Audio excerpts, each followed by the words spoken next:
Why did we all fall in love with Cabo Verde, this World Cup, and the psychology of the underdog? Have you ever watched a sports story unfold and thought, wow, why am I so emotional right now? Maybe you don't even follow the team. Maybe you don't even know every player. Maybe you don't even expect to care. And yet suddenly you're watching a country, a team, or an athlete do something extraordinary and you feel it. You're cheering, you're moved, you're invested, not because of statistics, not because of rankings, not because they were expected to win, but because something about their story touches something inside of you. This is what happened with Cabo Verde.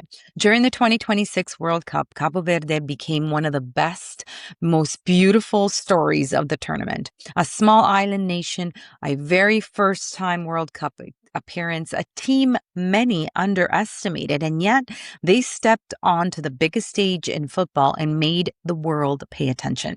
They held Spain, the World Cup winners, at a 0-0 draw. They reached the knockout stage. They pushed Argentina into a dramatic 3-2 extra time match, and Argentina was the runner up. And by the time their tournament ended, something had changed. The world knew them, the world respected them, and many people had fallen in love with them, including myself. But today, I don't want to talk only about football. I want to talk about why stories like this move us so deeply. Why do we love the underdog? Why do we cheer for the team that isn't supposed to win? Why do we feel hope when someone from a small place does something big? Because I believe the answer has everything to do with us, not just them, us. Because deep down, almost every human being knows what it feels like to be underestimated. Maybe you've been underestimated because of your age, your background, your gender, your past, your education, your family story, your financial situation, or maybe your body, your voice, your confidence. Or maybe you've simply had seasons of life where you felt invisible, where you knew that there was more inside of you, but the world hadn't seen it yet. That's why underdog stories hit us so hard, because they are not just sports stories. They are mirrors. When Cabo Verde stepped onto that field, they represented more than a football team. They represented every person who has ever been counted out, every person who has ever been told directly or maybe even indirectly, you probably won't go that far. You probably won't get there or achieve what you want to achieve. Every person who has ever had a dream that looked too big for their circumstances. And this is why we watched. Because when an underdog rises, it gives the rest of us permission to believe again. We live in a world that often tells us bigger is better, more money, more followers, more resources, more fame, recognition, and status. We are conditioned to believe that the people with the most power, the most visibility, and the most resources are the ones most likely to succeed. And yes, resources matter. Support matters, access matters, opportunity matters. But Capo Verde reminded us of something we often forget. Heart matters too. Belief matters. Preparation matters. Unity matters. Identity matters. And sometimes a team that knows who they are can become far more dangerous than a team that simply assumes they should win. That is one of the most powerful lessons from underdogs' stories. Underdogs often carry something that favorites sometimes lose. Maybe hunger, togetherness, purpose, a reason bigger than ego. When a team like Capo Verde plays, they are not just playing for contracts, headlines, or personal glory. They're playing for a nation, for their families, for their children watching back home, for everyone who has ever dreamed of seeing their flag on the world's biggest stage. That kind of emotional fuel is powerful, and we feel it. Even if we are not from Capo Verde, even if we have no personal connection to the country, we feel it because purpose is universal. When we understand that, it means we want something deeply. We understand what it means to carry a dream that other people might not understand. We understand what it means to show up when the odds are not in our favor. And this is where sports or sport becomes more than a sport. Sport becomes a human story, a story about courage, a story about nervous system regulation under pressure, a story about belief when the world is watching, a story about identity, and about what happens when people refuse to shrink simply because others expected them to. One of the reasons I love watching athletes in high pressure moments is because they reveal so much about the human mind and body. Pressure changes us. When the stakes are high, the body responds, the heart rate rises, breathing becomes shallow, the muscles tighten, thoughts can race, and the nervous system has to decide, do I collapse? Do I freeze? Do I rush? Or do I regulate, focus, and respond instead of react? That's why performance is not only physical, it's emotional, it's mental, it's physiological. And in many ways, underdogs face a very specific kind of pressure. They're not only competing against the opponent, they're competing against the story people have already written about them. They're too small. They don't have enough experience. They won't last. They should just be happy to be here. And yet, when they refuse to accept that story, something incredible happens. They begin to rewrite it in real time. This is what Capo Verde did.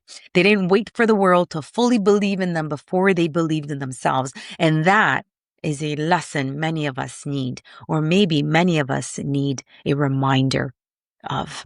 Because how often do we wait for permission? We wait until someone validates us. We wait until someone chooses us. We wait until we feel more confident.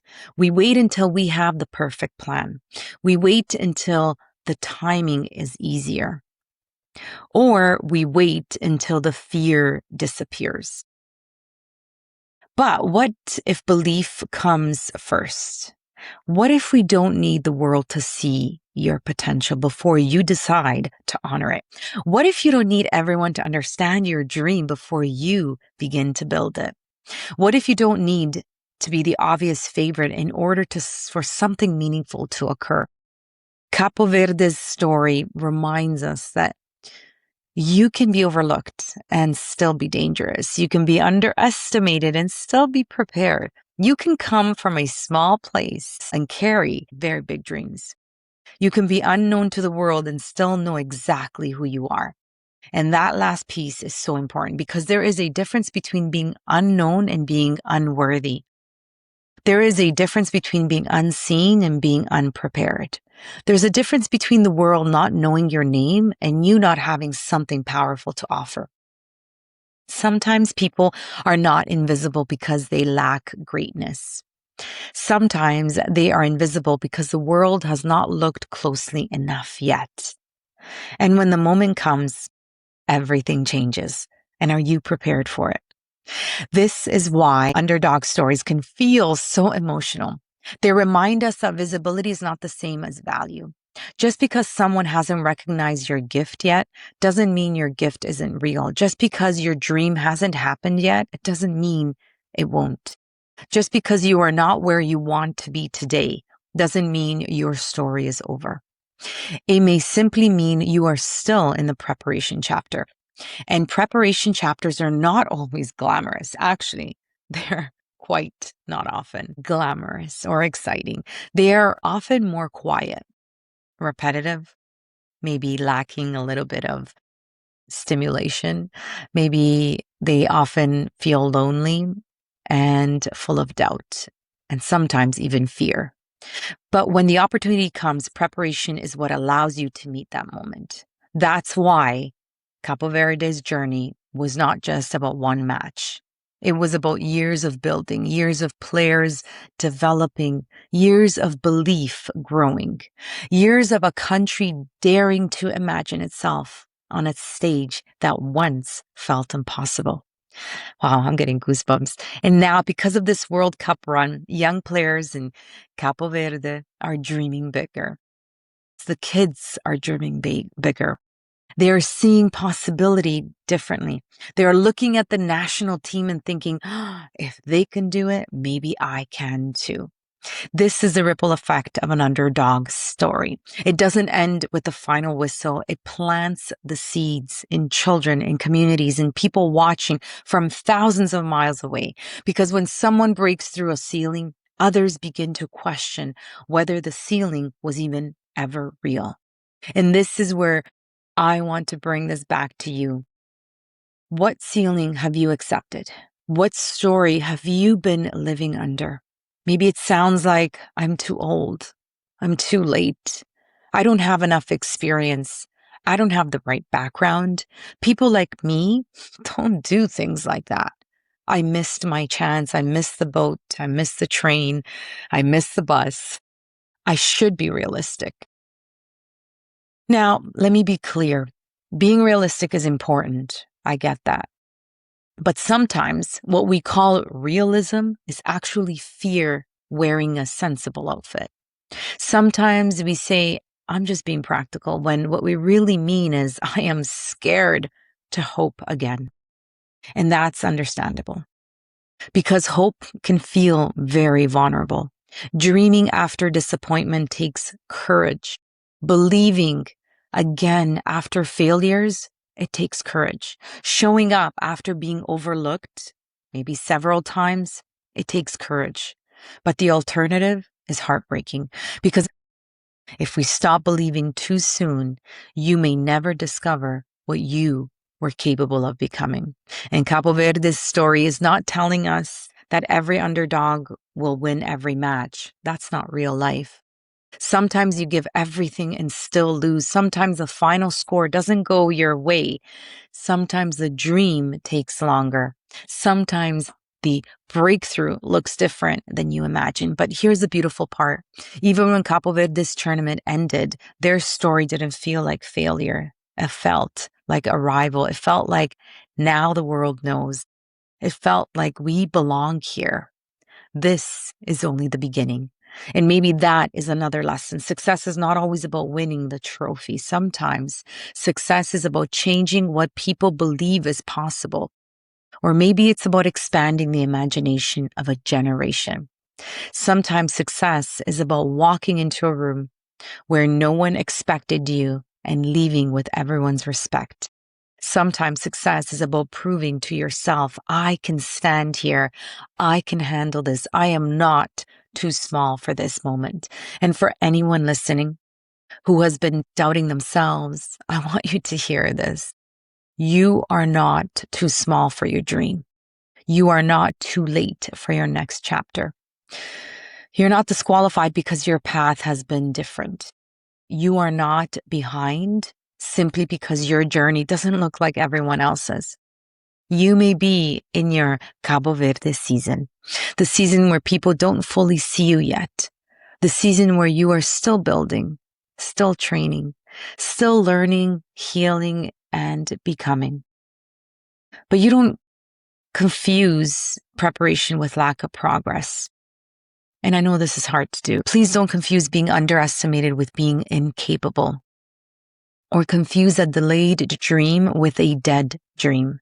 Because sometimes the world doesn't notice you until you step onto the stage you were preparing for all along. And when that moment comes, you don't need to explain every quiet year. You don't need to justify every setback. You don't need to convince everyone who doubted you. Your presence will speak for itself. Your courage will speak. Your preparation will speak. Your belief will speak. That is why we love underdogs, because they remind us that the human spirit is not measured by size, ranking, money, fame, or expectation. It is measured by the willingness to keep going, the tenacity, the resilience to keep believing, to keep showing up, to keep choosing courage when fear would be easier. Cabo Verde's reminded us that small does not mean weak. Unknown does not mean unworthy. Underestimated does not mean impossible. So if you have been feeling like your dream is too big for where you come from, if you've been feeling like no one sees what you're capable of, if you've been feeling like you are too far behind, let this story remind you, please, you don't need to be the favorite to be powerful. You don't need everyone's permission to begin. You don't need the world to believe you before you believe in yourself. And most importantly, you don't need to play small just because someone else cannot imagine your greatness. Maybe your story is still being written. Maybe your breakthrough is still forming. Maybe your moment has not passed. Maybe it's waiting for the version of you who refuses to give up. So keep showing up, keep preparing, keep believing, keep becoming, because one day the same people who underestimated you may look at your life and say, where did this all come from? But you'll know it came from every quiet day, every brave choice, every time you kept going when no one else was watching, every time you chose hope over fear, and every time you refused to let someone else's limited vision become your truth. This is the power of the underdog. And that is why the world fell in love, including myself, with Cabo Verde. Not just because they played football, but because they reminded us what belief looks like when it refuses to shrink. Thank you so much for watching. If this story moved you like it moved me, I'd love to know in the comments, where in your life are you ready to stop playing small?